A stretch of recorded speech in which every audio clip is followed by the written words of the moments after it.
Greetings, everyone. I'm sure you're all aware that under the Biden administration, our military has been infiltrated at the highest levels by woke ideologues pushing the racially divisive critical race theory and diversity, equity, and inclusion policies. As a result, among other things, recruitment is down, especially among white males. Of course it is, because what young white male would be inclined to commit to a military whose leadership has declared that the two greatest existential threats to our nation are climate change and white rage? Why would any white male in his right mind put his life on the line for a country that considers him a white supremacist, whose explosive so-called rage makes him a potential threat? In this way, the Biden administration is successfully subverting an institution that, historically, has been staffed largely by conservative patriots of all colors, but especially white males. Another step in that subversion seemed to take place last week when West Point Military Academy announced that its mission statement will no longer include the words duty, honor, country.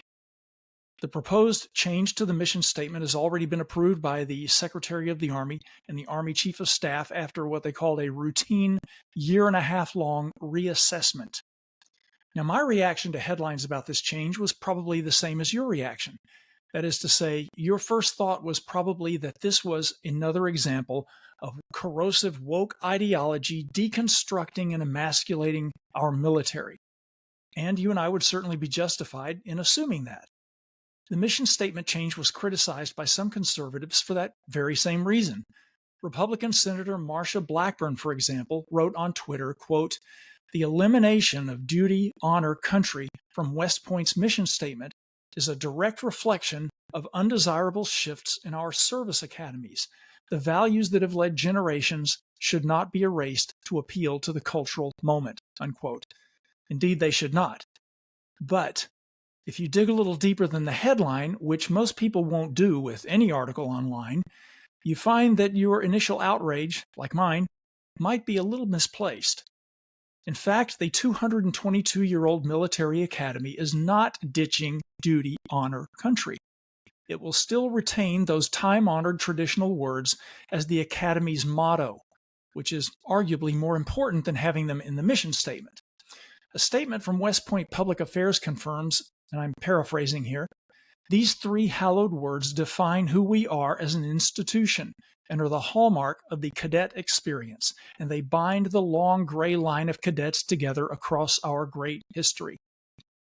West Point's new mission statement will now read like this, quote, "To build, educate, train, and inspire the Corps of Cadets to be commissioned leaders of character, committed to the Army values, and ready for a lifetime of service to the Army and nation," unquote.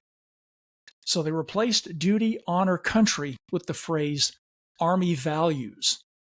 Not exactly inspiring, but what exactly are Army values? The 7 core Army values are loyalty, duty, respect, selfless service, honor, integrity, and personal courage.